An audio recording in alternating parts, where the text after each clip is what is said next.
Est-ce que tu penses que le rôle que tu occupes pour Médecins du Monde, ce type de rôle-là pourrait exister dans un CLSC, dans un milieu plus institutionnalisé? Est-ce que tu penses qu'on aurait intérêt, dans le fond, à avoir beaucoup de parents aidants qui puissent faire l'interface? Est-ce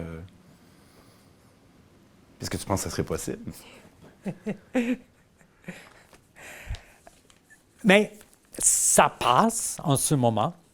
Il y a des hôpitaux avec les pères aidants.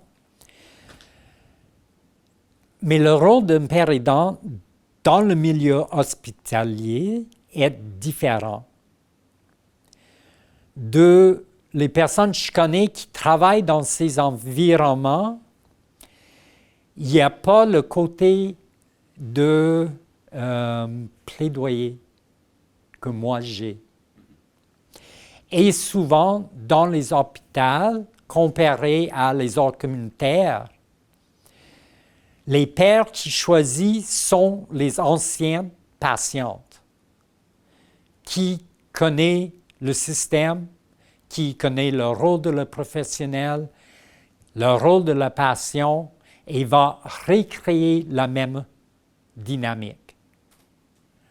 Ou moi, dans un ordre communautaire, qui divise mes responsabilités entre intervention et plaidoyer, j'ai beaucoup plus de place de prendre le temps à expliquer ces choses et de manifester, d'éduquer, de passer le mot, même avec les usagers, essayer d'expliquer que le système marche dans cette manière pour une raison. Ils ne sont pas les crosseurs, mais eux, il y a leurs propres limites. Leurs propres limites de ressources, leurs propres limites de temps. Donc, oui, je pense qu'il y a place dans le système, soit que c'est services sociaux, soit que c'est santé, d'avoir cet élément de plaidoyer.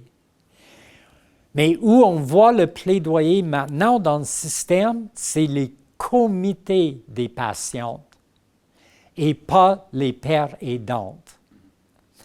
Donc, il y a une question dans le système, j'imagine, de est-ce qu'on veut cette division, d'avoir le plaidoyer d'une patiente qui va peut-être passer à le rôle de père aidant, soit que son geste plaidoyant a été reconnu ou pas. Et si on ne reconnaît pas les gestes par les comités des patientes, comment est-ce que ça va impacter le travail d'un père aidant qui savent qu'il n'était pas entendu? Donc, oui, je pense que c'est l'idéal d'avoir les pères aidants, mais sans ce côté plaidoyer, je pense que les pères aidants risquent de répliquer le système qui est déjà en existence. Et à ma compréhension, c'est ça le système cherche quand il embauche les pères aidants. Ce n'est pas pour eux une manière d'apprendre comment changer le système pour accommoder les personnes qui sont dans les problèmes de désaffiliation ou psychose ou autrement.